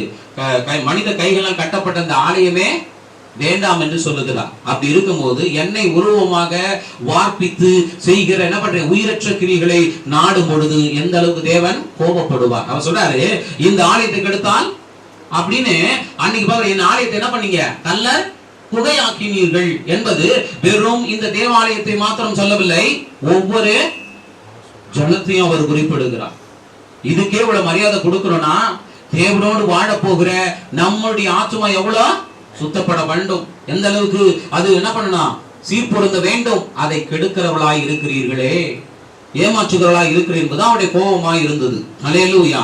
அப்படி இருக்கும்போது உயிரற்ற கிரிகளில் தான் உங்களுடைய முக்கியத்துவம் என்ன பண்ணுது? அதிகமாய் போய் கொண்டிருக்கு. இன்றைக்கு பல சபைகளிலே பாருங்கள், ஆண்டவர் என்ன சொல்லுகிறார்? ஆண்டவர் தெளிவாய் சொல்லுகிறார், சிலை கிரிகளை என்ன செய்யணும்? அகற்ற வேண்டும். நான் உயிர் உள்ள தெய்வம், மனித கைகளால் என்னை உருவாக்க கூடுமோ? இந்த உலகத்தையே படைச்சது நானே, என்னையே நீ உருவாக்கிடுவியா என்பதில் அவர் தெளிவுபடுத்துறார். ஆனா எத்தனை சபைகளிலே என்ன இருக்கிறது? இயேசு சிலையை வச்சிருக்கிறீங்க, மரியாள் சிலையை வச்சிருக்கிறீங்க, ஜோசப் சிலையை வச்சிருக்கிறீங்க. இன்னைக்கு நிறைய ஃபாதர்கள் மனம் திரும்பி என்ன செய்யறாங்க? அதை செய்யக்கூடாது என்று தேவன் என்ன செய்கிறார்? இன்னைக்கு சாட்சி கொடுத்திருக்கிறார். ஆனால் இன்னும் மனமாற்றம் வர வேண்டும், ஏன்னா அவர் உயிர் உள்ளவர் என்பது எல்லாம் இங்க போட்டிருக்கிற அதே வேத வார்த்தைகள் தான் எல்லா வேதத்திலும் இருக்கிறது. எல்லா வேதங்களிலும் அவர் யாரு? உயிர் உள்ள தெய்வம் என்றே குறிப்பிடுகிறாரே தவிர உருவமற்றவர் அப்படின்றது ஆவியாக பரிசுத்த நிலையில இருக்கிறார் என்பது குறிப்பிடுது. அவருக்கு என்ன இல்லை, இங்க உருவ நிலை கிடையாது என்பது தெளிவுபடுது. நீ அப்படியே பார்க்கணும், எங்கதான் போய் பார்க்கணும்? பரலோகம் தான் போய் பார்க்கணும் என்பது வேதங்கள் தெளிவுபடுத்தி கூட நாம் என்ன செய்கிறோம்? அதை செய்கிறோம். ஆண்டு சொல்லுகிறார், இதையே நீங்கள் ஒழுங்கினமாய் இருக்கும் பொழுது உண்மையாக தேவாலய ஒவ்வொரு மனிதனையும் கெடுப்பதற்கு நீங்கள் எவ்வளவு இடர்களையும் பாவக்கிரிகளையும் செய்கிறீர்களே, ஆண்டவர் கோபம் வராம இருக்குமா? நான் கேட்டா, நான் என்ன பண்ணிட்டேன்? சர்ச்சுக்கு வரல, ஆனா எங்க இருந்தாலும் மனசுக்குள்ளே ஜெபம் பண்ணிட்டு தான் இருக்கிறேன். ஜெபம் பண்ண, ஆமா, நீ ஒழுங்கு இல்லை என்பது சபைக்கு வராதது போலே தெரிஞ்சிடும். அல்லேலூயா. ஒரு இடத்திற்கு நீ போகவில்லையானால் உனக்கு மனசு வேற எங்கோ இருக்கிறது என்பது அந்த ஒரே ஒரு கனிகளாலே அறிந்து கொள்ள முடியும். நீ சரியில்லை என்பது அதுவே தெளிவுபடுத்தும். அப்படியே சரி இருந்து நீங்கள் வந்தால் அதற்கு பிறகும் நீங்கள் என்ன பண்ணல, கனிகள் வெளிப்படாத போது என்னன்னு சொல்லுவீங்க? இன்னும் நீங்க சீர்பொருந்தவில்லை என்பது கண்டுபிடித்து விட முடியும். அல்லேலூயா. ஆண்டவர் அதுதான் உங்களுக்கு தெளிவுபடுத்துகிறார். நீங்க என்ன செய்யணும்? சீர்பொருந்த வேண்டும். ஆண்டவருக்கு விரோதமான காரியத்தை செய்யாதீர்கள். அவர் உயிர் உள்ளவர். அவரை நீங்க என்ன செய்ய வேண்டாம்? உயிரற்றவராக நினைத்து இஷ்டப்படி என்ன செய்யக்கூடாது? வாழ முடியாது. ஆண்டவருக்கு என்ன வரும்? கோபம் வரும். அப்போ உங்க இருதயத்தை நீ கடினப்படுத்தி கொண்டால் தேவனுக்கு விரோதம். நீ என்ன விக்கிர ஆராதனை என்ன நினைச்சிட்டு இருக்கிற? இது மட்டும் நினைச்சிட்டு இருக்கிறியா? ஒவ்வொரு சபை மக்களும் தேவனை விட்டு விலகி தப்பான வழியில போறீங்க பார். தேவனுடைய கட்டளைக்கு விரோதமாக, தேவனுக்கு விரோதமாக யாரெல்லாம் செயல்படுகிறீர்களோ அவங்க எல்லாரும் என்னதான் இருக்கிறீங்க? ஏன்னா அது உங்களை அடிமைப்படுத்துதா இல்லையா? அதை விட்டுட்டு உங்களால ஜெபிக்க முடியல, ஒழுங்கா இருக்க முடியல. அதுதான் என்னது? உங்களை எது உணர்த்தாமல் உங்களை கடினப்படுத்தி அடிமைப்படுத்துகிறதோ அத்தனை எதுலதான் வந்தது? விக்கிர ஆராதனை தான் வரும். ஏன்னா நீ எதற்கு அடிமைப்பட்டுகிறியோ அந்த அடிமைத்தனம் தான் தேவனை தேட விடாதபடி, உன்னை பரிசுத்தப்படுத்த விடாதபடி, உன் பழுதை நீக்கி கொள்ளாதபடி உன்ன என்ன செய்யற? சொல்லுங்க. சபைக்கு வரும்போது ஆண்டவர் உள்ளத்தை தான் பாக்குறாரு. என்ன பாக்குறாரு? எத்தனை பேர் சொல்றீங்க? மனசுதான் அவர் பாக்குறாரு. மனசு சுத்தமா தான் இருக்கு. குளிச்சா என்ன, ஏதோ அழுக்கு ட்ரெஸ் போட்டு வந்தா என்ன, எனக்கு என்ன? கரெக்ட் தான், நீ சொல்றது கரெக்ட் தான். உங்க சொந்த பந்தம் உங்க உள்ளத்துக்காக தான் இயங்குது, உங்க அன்புக்காக தான் இயங்குது இல்லையா? நீங்க பாக்குற ஒவ்வொரு விழாக்களிலும், நீங்க போற எல்லா இடத்துலயும் உங்க மனசை தான் பார்த்து கூப்பிடுறாங்க. எப்படி வேணாலும் போக வேண்டியதானே? அங்க மட்டும் மொத்த நகையும் போட்டு போறது, இருக்கிறதுல பெஸ்டான ட்ரெஸ் போட்டு போறது. ஏன் அது மட்டும் ஏன் என்னையா உங்க சொந்த பந்தம் உங்க உள்ளத்தை தானே பாக்குது. நீங்க வந்தா போதும் தானே சொல்லிச்சு. எதுக்கு நிறைய பணம் எடுத்துட்டு போறீங்க? நான் நிறைய செய்யணும் ஏன் ஆசைப்பட்டீங்க? நல்லா புரிந்து கொள்ளுங்க. என்னதான் அன்பு வைத்தாலும் அதை கனம் பண்ணுவதற்கு, உலகம் பார்க்க வேண்டும் என்பதற்கு தான் இவ்வளவு செஞ்சீங்க. என்ன உங்க சொந்தக்காரங்க எப்படி பைத்தியக்காரி மாதிரி வந்திருக்காங்க அப்படின்னு உங்க சொந்தக்காரன் இன்னொரு சொந்தக்காரனை பார்த்து கேவலப்படுத்தக்கூடாதுன்னு பெருமையா கிளம்புற. அல்லேலூயா. அப்படி இருக்கிற பொழுது சர்வ வல்லமையுள்ள தேவனை பார்க்க வருகிற போது மட்டும் நீங்க எப்படி வேணாலும் வரலாமா? நீ வருகிற ஒவ்வொரு கிரிகளிலும் உள்ளம் தூய்மை ஆக ஆக வெளிப்புறம் என்ன ஆகணும்? தூய்மை தானா ஆகும். பேச்சு, நடத்தை, உடைகள், உடைய ஒழுங்குமுறைகள் எல்லாவற்றிலும் பர்ஃபெக்ட் ஆகும். அதை பார்க்கும் பொழுது என்ன வரும்? தேவனுடைய கிரிகளை, மகிமையை காண்பார்கள். அல்லேலூயா. அது மட்டும் என்ன செய்றீங்க? உள்ளத்தை தான் பார்ப்பாரு. அவரை அதே தான் உனக்கு சொல்லுவாரு. அப்புறம் ஆமாமா நானும் உள்ளத்தை தான் பார்த்தேன், வீடு கொடுக்கல, வீடு இல்லைனாலும் நீ என்ன ஆராதிப்பது இல்லையா? எங்கும் தொழுது கொள்ளு. நீ எப்படி இருந்தாலும் என்ன நேசிக்கிற பிள்ளை இல்லையா?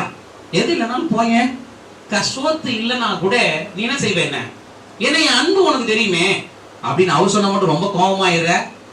உணவு கொடுக்க மாட்டேங்கிறாரு, வீடு வாசல் கொடுக்க மாட்டேங்கிறாரு, உயர்வு தரமா கோபம் வந்துட்டு டென்ஷன் ஆகி அவர்கிட்ட பேசவே மாட்டேங்கிறியே. அல்லேலூயா. ஆயதம் சொல்லுகிறது, கனம் பண்ணுகிறவர்களை கனம் பண்றாரு. உலகத்துக்கே இவ்வளவு மரியாதை கொடுக்கும் போது என் தேவனை ஆராதிக்கிற பொழுது நீ எப்படி இருக்கணும் என்பதை நீங்க என்ன செய்யணும்? கற்றுக்கொள்ள வேண்டும். ஆண்டருக்கு விரோதமான காரியத்தை நீங்க என்ன செய்யக்கூடாது? செய்யவது அதுவும் விக்கிர ஆராதனையில தான் வரும். அது அடிமைப்படுத்துவதனாலதான் தேவ சமூகத்தை விட்டு நீங்கள் விலகி போகிறீர்கள். 2 நாளாகவும் 24வது அதிகாரம் 19வது வசனம் இப்படியா சொல்லுகிறது, அவர்களை தம்மிடத்திற்கு திரும்ப பண்ண கர்த்தர் அவரிடத்திலே தீர்க்கதரிசிகளை அனுப்பினார். அவர்கள் ஜனங்களை திடசாட்சியாக கடிந்து கொண்டார்கள், ஆனால் அவர்கள் செவி கொடுக்கவில்லை. அப்போ இந்த நாட்களிலே என்ன சொல்றாரு? ஒவ்வொருத்தரும் இந்த மாதிரி பழுதடைந்து கிடக்கிற எல்லாரையும் சரி செய்யணும் இல்லையா? ஒழுங்குபடாத எல்லாம் சரி செய்யணும்ல. அப்ப அவர் யார் அனுப்புறாராம்? தீர்க்கதரிசிகளை அனுப்புகிறாராம். சத்தியத்தை சொல்லுகிறவர்களை, நல்ல புத்தி சொல்லுகிறவர்களை, நல்ல ஆலோசனை சொல்லுகிறவர்களை அனுப்புகிறார்களாம். ஆனா என்ன செய்வார்கள்? எல்லோருமே என்ன செய்வாங்க? அந்த கடிந்து கொள்ளணும். ஏன்னா புத்தி சொல்லும் போது எப்படி சொல்லணுமா? செல்லம் நீ சபைக்கு ஒழுங்கா வரணும், இப்படி வீணா போனா எப்படி அப்படி சொன்னா என்ன ஆகுமா? பிள்ளைலாம் குணமா சொன்னா மட்டும் குணமாயிடுவீங்களா? ஆண்டவர் சொல்லுகிறான், கடிந்து கொண்டு புத்தி சொல்லு. அல்லேலூயா. எப்படி சீர்பொருந்தணுமோ அந்த வழிகளை நாம் என்ன செய்யணும்? பொறுமையா சொல்லுகிற காலம் இருக்கிறது, அதட்டி சொல்லுகிற காலமும் இருக்கிறது. நாம் அதை சரி செய்ய வேண்டும். அதை சொல்றாரு, நீங்க அதுக்கு அனுப்புனா கடிந்து கொண்டு புத்தி சொன்னா சொல்லுவாங்க, ஐயோ இவர் ரொம்ப மோசமா பேசுறாரு. அல்லேலூயா. ஆண்டவர் கடிந்து கொண்டு புத்தி சொல்லும் போது எல்லாரும் இந்த போதகம் எப்படி இருக்கிறதா? மிக கடினமாக இருக்கிறது. போதகர் யார? இயேசுவை தான் சொன்னாங்க. நான் சொல்றாரு, சத்தியத்தை சொல்வதனாலே உங்களுக்கு நான் சத்ரு. யாருக்கிட்ட சொல்றாரு? இத உலக மக்களிடம் அல்ல, தேவ பிள்ளைகளிடத்துல இந்த வார்த்தையை அவர் குறிப்பிடுகிறார். சீசர் கிட்ட சொல்றாரு, அப்படியாப்பா நீங்களும் போறதுன்னா போங்க, என்னுடைய வார்த்தை கடினமா இருந்தா. அப்பதான் அவர் சொல்றாரு, சத்திய வார்த்தைகள் எங்கதான் இருக்கு? ஜீவனுள்ள வார்த்தைகள் எங்கதான் இருக்கு? உம்மிடத்துல தான் இருக்கு. நான் எங்க போனாலும் திருந்த முடியாது. இயேசுவே நீதான் என்னை பழுது பார்க்கிற உண்மை உள்ள ஜீவ வார்த்தை, உம்மை விட்டு எங்க போவேன் அப்படின்னு சொல்லி என்ன செய்தாங்க? சொன்னார்கள். அல்லேலூயா. என் அருமையான சின்னமே, ஆண்டவர் தான் சொல்லுகிறார், உங்களை உணர்த்தி உங்கள் பழுதை நீக்குவதற்கு தான் சத்தியத்தை அனுப்புகிறார். நீங்களோ கடினப்பட்டு செவி கொடுக்கவில்லை. தேவனுக்கு என்ன பண்ணல அந்த வார்த்தைக்கு? ஏன்னா அவர் நீங்க எல்லாம் என்ன பண்றீங்க? 4 வேளை குளிச்சு 5 வேளை ஆண்டவருக்கு ஜெபம் பண்ணி நீதி நெறியோடு வாழறீங்க இல்லையா? அவர் நேரடியா, மகனே உன்னுடைய ஜெபம் கேட்கப்பட்டது அப்படின்னு சொல்லி உனக்காக நேரடியா வந்து உனக்கு தரிசனம் கொடுக்கணும் இல்லையா? ஆண்டவர் சொல்லுகிறார், இந்த வார்த்தை என்னுடைய வார்த்தையா இருக்கிறது. பைபிளை படிச்சா அது உணர்த்த போது, ஜெபம் பண்ண உணர்த்த போறாரு. ஆவியானவர் கூட இருக்கிறாருல, அவர் உணர்த்த போறாரு. ஒருத்தவங்க சொன்னாதான் இல்ல, ஒரு ஆள் அனுப்புனாலும் அனுப்புவாரு. இந்த சத்தியத்தை படிச்சாலும் உனக்கு உணர்த்தும், நீ ஜெபம் பண்ணும் போது அது உணர்த்துமே. அப்ப அது தேவன் என்று உனக்கு புரியவே இல்லையா? அல்லேலூயா. தானா உங்ககிட்ட பேசணும். அல்லேலூயா. இந்த வார்த்தை தான் அது. இந்த வார்த்தை மக்களுக்கு கிடைக்காத காலகட்டங்களில் தான் ஒரு மனிதன் மூலமா என்ன செய்யணும்? தீர்க்க தரிசனங்களை உரைக்க வைத்தது. போய் என்ன செய்யணும்? இவங்கள்ட்ட போய் சொல்லு, அதை போய் பண்ணு. இப்ப எந்த தீர்க்க தரிசியும் தேவையில்லை. ஏன்? இந்த வார்த்தை உனக்கு தீர்க்கமாக ஆல்ரெடி அறிவிக்கப்பட்டது. எது நடக்குது, எது நடக்க போதோ எல்லாம் தெரிவிக்கப்பட்டிருக்கிறது. இந்த சத்தியத்தை யார் படித்து வாழ்கிறீர்களோ தேவன் அங்க இருக்கிறார். அவருடைய உணர்வை உங்களால் உணர முடியும். ஆனா அதுக்கு நீங்க யாரு? ஆண்டவரே பேசணும். பாஸ்டரா பேசுறார். நல்லா வயசு வருங்க. சபை யார் கட்டுப்பாட்டுல இருக்கு? முதல்ல புரிஞ்சுக்கணும். நீங்க நிறைய பேர் தெரியல, மேடையில் என்ன அவரா பேசுறாரு. நீங்க உங்களுக்கு தெளிவுபடுத்துறேன். முதல் காரியம், சபை யார் கட்டுப்பாட்டுல இருக்கு? தேவனுடைய கட்டுப்பாட்டுல இருக்கு. அதுக்கு அடுத்தது போதகர் கட்டுப்பாட்டுல இருக்குது. எனக்கு நீங்கள் தவறு செய்வது தெரியும் போது இதற்கு ஆவியானவர் சொல்ல வேண்டிய அவசியம் அல்ல. நானே உங்களை கடிந்து கொள்ள எனக்கு என்ன இருக்கிறது? நான் உங்களுக்கு ஆவிக்குரிய தகப்பன் என்றால் பிள்ளைகளை கடிந்து கொள்வது தப்பா ரைட்டா? ரைட்டு தானே. அப்படியே அவனுக்கு கோபம் வருகிறது, குறை சொல்லுகிறேன் என்று சொல்லி. உன் வீட்டில் உன் பிள்ளைகளை கடிந்து கொள்ளும் போது பிள்ளைகள் சொல்லும் போது அப்பாடா அம்மா சொல்றியா இல்லையா? நான் ஆவிக்குரிய தகப்பனா இருக்கும் பொழுது சபையை தவறு செய்யும் பொழுது கடிந்து கொள்வதற்கு எனக்கு என்ன இருக்கிறது? உரிமை இருக்குது. இல்ல இதுக்கு ஆவியானவர் வந்துதான் அவனுக்கு சொல்லணுமா என்ன? நீ அதையும் செவி கொடுக்காத போது யார் பேசுவா? என் ஆண்டவரே உன்னோடு கூட பேசுவோம். அல்லேலூயா. இதெல்லாம் நீங்க என்ன செய்யணும்? கவனம் கொள்ள வேண்டும். இதெல்லாம் என்ன செய்யணும்? சீர்படுத்துதான் உங்களுக்கு சொல்றாரு. நீங்க செவி கொடுப்பது உங்கள் பழுதை நீக்கிக் கொள்ள உதவி செய்யும். செவி கொடுக்கவில்லை என்றால் நீங்கள் பழுதாகவே தான் கடைசி வரை இருக்க வேண்டும். நீங்கள் அழுக்காக தான் இருக்க வேண்டும். ரட்சிப்பு உங்கள் மூலியமாய் தடைபடும். அவர் சொல்றாரு 2 நாளாகமம் புஸ்தகம் 24வது அதிகாரம் 20வது வசனம் இப்படியா சொல்லுகிறது. அப்பொழுது தேவனுடைய ஆசாரியனாகிய யோய்தாவின் குமாரனான சகரியாவின் மேல் இறங்கினதினால் அவன் ஜனத்துக்கு எதிரே நின்று, நீங்கள் கர்த்தருடைய கற்பனைகளை மீறுகிறது என்ன?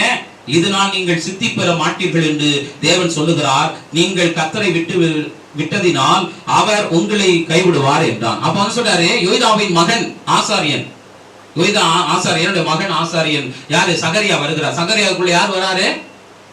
தேவ ஆவியானவர் இறங்கி அவர் என்ன சொல்றாரு?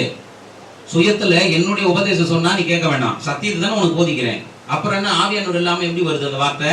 சத்தியத்தை தானே போதிக்கிறேன், என்னுடைய சுய பேச்சில் என்ன பண்ணல, பேசல. அப்ப நீ திருந்தலாம்ல? தேவ வார்த்தைக்கு மரியாதை கொடுக்குற நீ திருந்தலாமே. அல்லேலூயா. சகரியால தான் தேவ ஆவியால் நிரப்பப்பட்டு நீங்கள் தேவனுக்கு விரோதமான காரியத்தை செய்து பழுதுபட்டு கொண்டு இருக்கிறீர்கள். சீக்கிரம் என்ன பண்ணுங்க? ஆண்டவர் செவி கொடுத்து ஒழுங்கா இருங்க அப்படின்னு சொல்றாங்க. ஏன்னா அவங்களுக்கு நல்லது சொன்னாலே என்ன ஆயிடும்? திருந்தவங்களுக்கு முடியாது. சொல்றவங்களை என்ன பண்ணிடணும்? அவங்களுக்கு கெட்டு எப்படா அவன் கெடுவான் அவனை பார்த்து சிரிக்கலாம் என்று நினைத்துக் கொண்டு இருப்பீர்களே தவிர திருந்த உங்களுக்கு மனதில்லை. அது இப்ப நடக்கவில்லை, ஆதியிலிருந்தே அதைதான் செய்தார்கள். அல்லேலூயா. அதனால சொல்றாரு, சகரியாவின் ரத்தப்பழி முதல் இயேசு வரார் பாரு, அவருடைய ரத்தப்பழி வரை என்ன பண்ணுச்சு? இங்க ஒழித்துக் கொண்டுதான் இருக்கிறது. ஏன்னா சகரியாவுக்கும் அதை தான் செய்தார்கள், இயேசுவுக்கும் அதை தான் செஞ்சாங்க இல்லையா? அதுதான் அவர் சொல்றாரு பாருங்க. இதை சொன்ன உடனே அவர்கள் என்ன செய்யறாங்க? அவர் சொல்றாரு, நீங்க ஆண்டவர் விட்டுட்டீங்க, அவருடைய கற்பனை அப்படின்னா அவர் சொல்ற வழியில நீ நடக்கலன்னா பழுது போட்டுக்கிட்டே இருப்பீங்க, நீங்க ஒழுங்கா இருக்கணும். ஏன்னா சொல்லுவாங்க, உங்க வாகனத்தை பழுது பார்க்க வேண்டும். பழுது பார்க்கல என்ன ஆயிடும்? என்ன இதுக்கு வித்தியாசம் இருக்கு இல்லையா? நீ அது ஒண்ணுதான், பெருசா ஒண்ணும் கிடையாது. உனக்கு உயிர் இருக்கா, அது உயிர் இல்ல இல்லையா? நீ தண்ணி குடிக்கிற, அது என்ன கொடுக்கும்? பெட்ரோல் டீசல் குடிக்குது. எல்லாம் நம்மளை பார்த்தா உருவாக்குனாங்க. சரியா? அப்ப நல்லா கவனித்துக் கொள்ளுங்க. அந்த பழுது பார்க்கலாம் கெட்டு போயிடுமா? அதை பழுது பார்க்கறதுக்கு என்ன பண்ணுவீங்க? கரெக்டா புரியுங்களா? இன்ஜினே போயிடுச்சு, என்ன பண்ணுவீங்க? வேற இன்ஜின் வண்டி வேணா தூக்கி போடுறியா? மீதி பார்ட்ஸ் எல்லாம் நல்லா இருக்கு, அதை சரி செய்யணும்னு நினைப்பேன். அதுதான் ஆண்டவர். பழுது பார்க்கறது எதுக்கு தெரியுமா? இது இன்னும் கொஞ்சம் வருஷம் தேரும், அதனால பழுது பார்ப்பாங்க. இது செட்டே ஆகாதுன்னா அதை என்ன பண்ணிடுவாங்க? இடிச்சு மறுபடியும் ரீகன்ஸ்ட்ரக்ஷன் பண்ணுவாங்க. அல்லேலூயா. ஆண்டவர் எப்ப எந்த நிலையில பாதிக்கப்பட்டு இருக்கிறது அது ஏத்த மாதிரி தான் உன்னை என்ன பண்ணாரு? உடைத்து உருமாற்றுவார். அல்லேலூயா. சில பார்ட்ஸ் சரியில்லையா, சேஞ்ச் பண்ணுவார், முழுசா உன்னை அழிச்சிட மாட்டார். அல்லேலூயா. எதை எப்படி செய்ய வேண்டும் என்பது அவருக்கு நன்கு தெரியும். அல்லேலூயா. அதனாலதான் சொல்றாரு, நீங்க ஆண்டவரை விட்டுட்டீங்கன்னா அவரும் விட்டுடுவாரு. என்ன ஆயிடுவீங்க? கெட்டு போயிடும். ஒரு வண்டி அப்படியே விட்டுட்டு ரிப்பேர்னு பல வருஷம் விட்டுட்டு என்ன ஆயிடும்? மக்கி நாராயிடும்ல, அந்த மாதிரிதான் நீ ஆயிடுவ. ஆண்டவர் சொல்லும் போதே உன்னை திருத்திக்கிட்டீங்கன்னா உன் பழுது நீங்கி பல பண்ண ஆயிடுவேன். கேட்க மாட்டேன் சொன்ன நீ என்ன ஆயிடுவ? கெட்டு அழிந்து போகிற நிலை வரும். அல்லேலூயா. அடுத்து அவர் சொல்லுகிறார், சித்தி பெறுவது என்பது என்ன? நன்மை பெறும். முக்தி என்றால் தேவனோடு அருளை பெறுவது. சித்தி என்றால் நீ இந்த உலகத்துல கேட்கிற பாரு, வளர்ச்சி, ஆசீர்வாதம், நிறைவு, இதெல்லாம் என்ன பண்ணுது? அந்த சித்தியில தான் வருது. உனக்கான நன்மையான காரியம் தேவனால் வருவது என்ன ஆயிடும்? தடைப்பட்டு விடும், அவரை கைவிட்டு விட்டால். அப்படி என்பதை அவர் தெளிவுபடுத்துறார். அடுத்தது அவர் சொல்லுகிற காரியம் என்ன சொல்றது பாருங்க. 2:24-21 இப்படியே சொல்றாரு, அதனால் அவர்கள் அவனுக்கு விரோதமாய் கட்டுப்பாடு பண்ணி கர்த்தருடைய ஆலய பிரகாரத்தின் ராஜாவினுடைய கற்பனையின்படி அவனை கல்லெறிந்து கொண்டார்கள். ஏன்னா நல்ல சொன்னா உங்களுக்கு பிடிக்காது இல்லையா? அதனால நான் திருந்தல மாட்டோம், சொல்றவனை அழிச்சிடணும் இல்லையா? இது இன்னைக்கே நடந்தது, அன்னைக்கும் அதுதான் செய்தார்கள். என்ன பண்ணாங்க தெரியுமா? என்ன ராஜாவுக்கு விரோதமா பேசுறாங்க. இது வரைக்கும் என்ன செய்தார்? ஆசாரியன் பேச்சை கேட்ட ராஜா அதுக்கு முன்னாடி இருந்த போது என்ன செய்தாரு? நல்ல நிலையில இருந்து அடக்கம் பண்ணப்பட்டார். ஆனா அதற்கு பிறகு வந்தவர் என்ன பண்ணாரு? தேவனுக்கு மரியாதை கொடுக்காம, தேவ சத்தியம் சொல்லுகிறவளுக்கு மரியாதை கொடுக்காம, மனிதனால் ஏற்படுத்தப்பட்ட சட்ட திட்டங்களுக்கு உடன்பட்டு இவன் யாருக்கு விரோதமா பேசலாம்? ராஜாவுக்கே புத்தி சொல்றான். ராஜாவின் கீழே அவர் சட்டத்திட்டத்தில் வாழ்கிற மக்களுக்கே அவன் புத்தி சொல்றான். இவன் நம்ம நீதிமான் மாதிரி அப்படி என்று கோபம் பண்ணி அதே மனித சட்டத்தின் மூலமாக யாருக்கு நியாயம் தீர்க்கிறாங்க? தேவ மனிதனாகிய சகரியாவை கல்லெறிந்து கொல்லுவதற்கு ஆயத்தமானார்கள். அல்லேலூயா. எனவே தேவ தூஷணம் செய்கிறான் என்று சொல்லி கல்லாலே அடிச்சு என்ன பண்ணிட்டாங்க? நல்லது செய்த மனிதனை கொன்றார்கள். ஏன்னா இது வரைக்கும் வரலாற்றிலே யாரும் திருந்தல, சொன்னவங்களை தான் அழிச்சிருக்கிறாங்க. அல்லேலூயா. உண்மையிலவங்க திருந்தற காலத்துல என்னைக்கும் திரும்பிதான் இருந்தாங்க. அல்லேலூயா. அதுதான் சொல்றாரு, அவர்கள் அதை சொன்ன உடனே அவங்க என்ன பண்ணிட்டாங்க? அந்த காரியத்தை செய்தார்கள். இப்ப என்ன ஆகும் தெரியுமா? இதோடைய ரத்தப்படி நல்ல மனிதனை கொல்வதற்குரிய தண்டனை யார் மேல வரும்? ஆமாங்க, அதை செய்தவர்கள் மீது வரும். சிலுவையில் அறைஞ்சது யார் தான்? உலக மனிதர்கள் அல்ல. யாரு? ஆமா, சத்தியத்தை சொல்லும் போது திருந்த வாய்ப்பு இல்லாம நாங்க அப்படிதான் இருப்போம்னு சொன்னாங்க பாரு, அவங்க தான் பண்ணாங்க. சகரியா சொல்லும் போது ஊர்க்கா சொன்னாரு? தன் மக்களுக்கு தான் சொன்னாரு. எருசலேமை ஆண்ட யாரு? தேவனுடைய வழியில அரசாட்சி செய்த ராஜாவின் மக்களுக்கு தான் சொன்னாரு. ஆனா அதே மக்கள் சகரியாவை என்ன பண்ணாங்க? கல்லெறிந்து கொன்றார்கள். அல்லேலூயா. அதனால இதெல்லாம் புதுசு கிடையாது. உன் வீட்டாரே சத்துரு என்பது புதுசு கிடையாது. உண்மையில் அவர்கள் என்னைக்கு என்ன செய்வார்கள்? நிலைத்து நிற்பார்கள். அப்ப அவர் சொல்றார் பாருங்க, 2 நாளாகவும் 24வது அதிகாரம் 22 இப்படியே சொல்லுகிறது, அப்படியே அவனுடைய தகப்பனாகிய யோய்தா தனக்கு செய்த தயை ராஜாவாகிய யோவாஸ் நினையாமல் அவனுடைய குமாரனை கொன்று போட்டான். இவன் சாகும் போது கர்த்தர் அதை பார்ப்பார், அதை கேட்பார் என்றான். அப்போ இவன் என்ன செய்யறாரு? ஆசாரியனாக யோய்தா செத்துட்ட பிறகு அவனுடைய கிரிக்கு சகரியா வராரு. சகரியா சொல்லும் போது என்ன பண்ணிட்டாரு? மறந்துட்டார். இது வரைக்கும் அவங்க அப்பா எவ்வளவு ஆலோசனை சொல்லியிருப்பாரு, எந்த அளவுக்கு காப்பாத்திரு, அதெல்லாம் மறந்துட்டு என்ன பண்ணிட்டாரு? தன் மகனைய என்ன பண்ணிட்டாரு? சகரியாவை கொல்லுவதற்கு அவர்கள் தீர்மானித்து அவரை கொண்டு அவன் சாகும்போது சொல்றாரு, இதை யார் பார்த்துட்டு இருக்கிறா? என் ஆண்டவர் பார்த்து கொண்டு இருக்கிறார். உங்களுக்கு நல்லது சொல்ல வந்து என்ன செய்றீங்க? கொல்றீங்க. இந்த ரத்தப்பழி யார் கேட்பாரு? உங்களுக்கு கேட்பார் என்று தன் சாகும் நிலையிலே அவர் சொல்லிவிட்டு என்ன செய்கிறாரு? போகிறார். அல்லேலூயா. அதிலே 24வது வசனம் இப்படியே சொல்லுகிறது பாருங்க, சீரியாவின் சேனை சிறு கூட்டமாய் வந்திருந்தாலும் அவர்கள் தங்கள் பிதாக்களின் தேவனாகிய கர்த்தரை விட்டு விட்டபடியினால் கர்த்தர் மகா பெரிய சேனை அவர் கையில் ஒப்பு கொடுத்தார். அவர்கள் யோவாசுக்கு தண்டனை செய்தார்கள். ஆண்டவர் சொல்றாரு, இங்க பெரிய கூட்டம் சிறிய கூட்டம்னு ஒண்ணுமே கிடையாது. நல்ல கூட்டமா கெட்ட கூட்டமா என்பதை மட்டும்தான் நீ இன்னைக்கு பார்க்கணும். இந்த காலகட்டங்களில் இது அன்னைக்கே நடந்தது. அப்ப என்ன செய்தாங்க? இவங்க பெரிய கூட்டமா இருந்தார்கள். அல்லேலூயா. அப்படி இருக்கும்போது அதை விட பெருங்கூட்டத்தை ஜெயிச்சாங்க. என்னைக்கு தேவனுடைய வார்த்தைக்கு விரோதமா அவங்க நடக்க ஆரம்பிச்சாங்களோ அன்னைக்கு என்ன நாங்க தெரியுமா? சின்ன கூட்டமா வந்த சீரிய கையில என்ன பண்ணாங்க? இவங்க பெருங்கூட்டம் தோற்கடிக்கப்பட்டார்கள். நல்லா ஒண்ணு புரிந்து கொள்ளுங்கள், ஆண்டவரோடு கூட இருந்தால் சிறிய கூட்டம் பெருங்கூட்டத்தை வெற்றி காணும். ஆண்டவரோடு இல்லையனால் நீங்கள் பெருங்கூட்டமா இருந்தாலும் சிறு கூட்டத்தின் மத்தியில் என்ன செய்யணும்? அடிமைப்படுகிற நிலைதான் வரும். அப்போ நல்லா புரிந்து கொள்ளுங்க, நீ சிறு கூட்டம் பெருங்கூட்டம் என்பதல்ல, கர்த்தர் யாரோடு இருக்கிறார் என்பதுதான் முக்கியம். யார் கூட இருப்பான்னு சொல்றாரு? இருதயத்தில் சுத்தமுள்ளவர்கள் தேவனை தரிசிப்பார்கள். நல்லா புரிந்து கொள், நீ பழுதுபடாமல் சுத்த இருதயத்தோடு தேவனை தேடுகிற பிள்ளையானால் அவரை தரிசிக்க முடியும். அவர் யார் கூட இருப்பாரு? 2 பேர் இருந்தாலும் சரி, 3 பேர் இருந்தாலும் சரி, 10 உன் கூட இருப்பாரு. 10,000 பேர் இருந்தாலும் சரி, அவருக்கு சுத்த இருதயம் இல்லை, தேவனுடைய கட்டளைப்படி நடக்கவில்லையானால் அவர்களை உன்னுடைய கையில ஒப்பு கொடுப்பார். ஆனால் நீங்கள் எவ்வளவு பெரிய சபை மக்களாக இருந்தாலும் சரி, நீங்கள் சரி இல்லையானால், தேவன் உங்களோடு இல்லையானால் அற்பமான புறஜாதியின் கையில் என்ன செய்வீர்கள்? நீங்கள் அடிமைப்படுகிற நிலை வரும். இங்கே பெருங்கூட்டம் சிறு கூட்டம் என்னது? அரசியல்வாதிக்கு வேணா ஒத்து வரும்.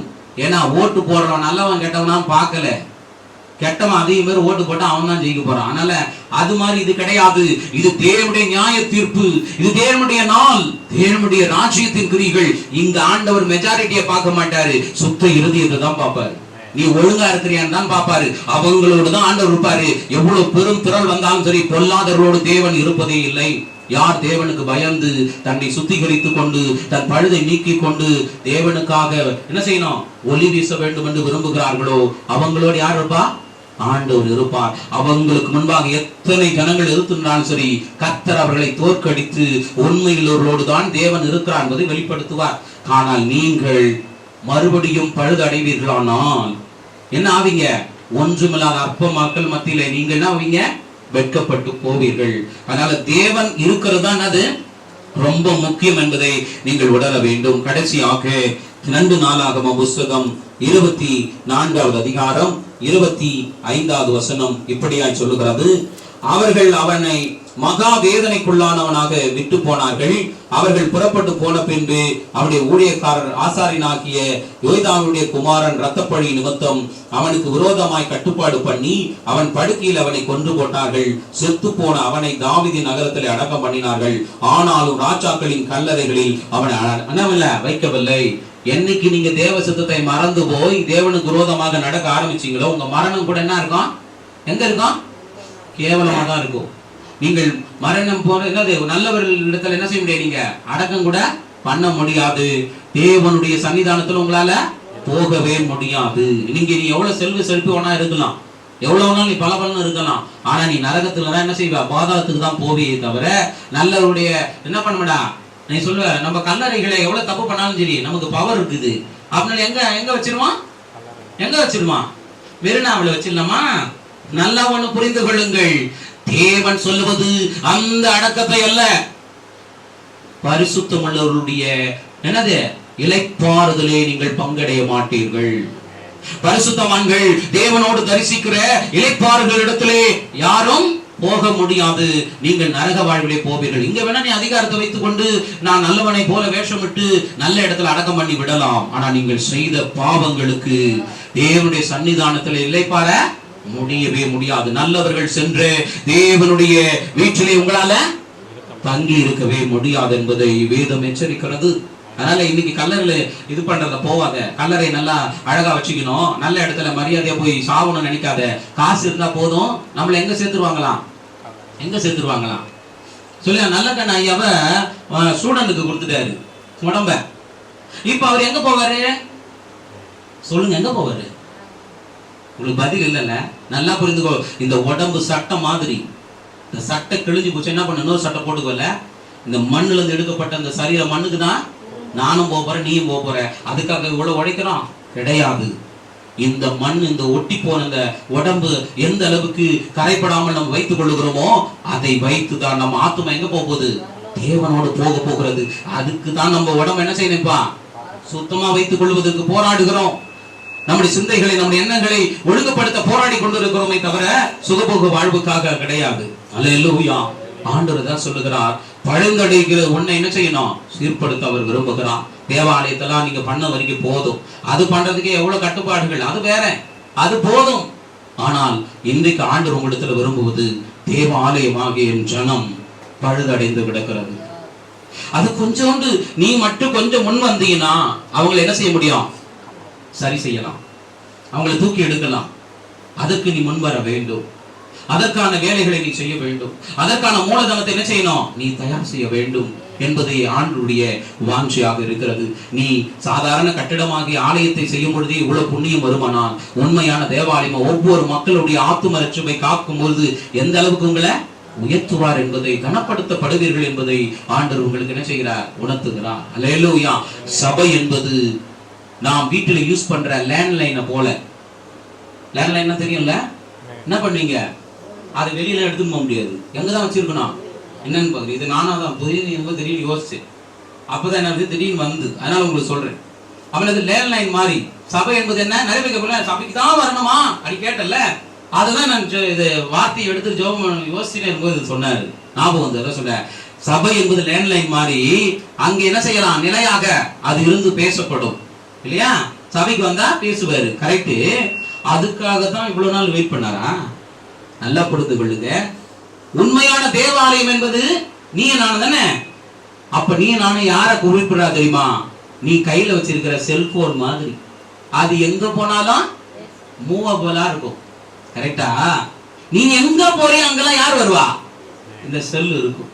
நீ ரகசியமான இடத்துக்கு போனாலும் இந்த செல்லு உன் கூட தான் வரும். எங்க போனாலும் வருது இல்ல? அது போல என்ன செய்வாரு தேவ ஆவியானவர்? என்ன செய்வார்? நீ எங்க போனாலும் உன் கூட தான் இருப்பாரு. அப்ப என்ன அர்த்தம்? நீ எங்கும் தொழுதுகள்ல. அப்ப உண்மையான ஆலயம் அது கட்டடம் கிடையாது, நீதான். கட்டடத்துக்குள் வருகிற பொழுது நாம் பேசுகிறோம், லேண்ட்லைன்ல எல்லாரும் பேசலாம், அது நிலையானது. ஆனால் அதுக்கு பிறகு நீ வெளியே போவிய, அப்ப நீ தேவாலயம் இல்ல. ஸ்கூலுக்கு போகும்போது தேவாலயம் இல்ல, கல்லூரிக்கு போகும்போது தேவாலயம் இல்ல, வேலைக்கு போகும்போது தேவாலயம் இல்ல. அப்பெல்லாம் நீ யார் ஆயிடுற? சாதாரண ஆளாயிரல. ஆண்டு சொல்லுகிறார், நீங்கள் நடமாடும் தேவாலயம். அல்லேலூயா. நீங்கள் நடமாடும் தேவாலயமாக இருக்கிறீர்கள். அதனாலதான் ஆண்டு சொல்றாரு, நீ எந்த இடத்தில் இருந்தும் என்னை தொடர்பு கொள்ள முடியும். எந்த இடத்தில் இருந்தாலும் என்னோடு கூட நீ பேச முடியும். நீயே அந்த நடமாடும் தேவாலயம். இதற்காகவே இவ்வளவு காரியத்தை உனக்காக செய்திருக்கிறேன். அல்லேலூயா. நீ எங்க இருந்தாலும் தேவன் உன்னோடு இருக்கிறார். அப்ப உன் பழுது என்ன செய்யணும்? டெய்லியும் சரி பண்ணிக்கணும். சரி பண்ணா அவர் உன் கூட இருப்பாரு, நீ அவரும் கனெக்டிவிட்டில எப்பவும் இருக்கலாம். அல்லேலூயா. சபைக்கு வர்றது என்ன? இன்னைக்கு லேண்ட்லைன் மாதிரி எல்லாரும் என்ன செய்யலாம், அதை யூஸ் பண்ணிக்கலாம். என்னைக்கு மட்டும்? வீட்டுல இருக்கிற வரைக்கும். அத ஞாயிற்றுக்கிழமை அவர் முக்கியமான ஜபத்துக்கு வர்றது அப்ப மீதி நாள்ல நீதான் இந்த தேவாலயம். உனக்குள்ள யார் இருக்கிறா? இந்த தேவாவியானவர் இருக்கிறார். அவர் உன்னை என்ன செய்வாரு? எங்கும் தொழுது கொள்ளவும் சீர்படுத்தவும் அவர் என்ன செய்யறாரு? விரும்புகிறார். அல்லேலூயா.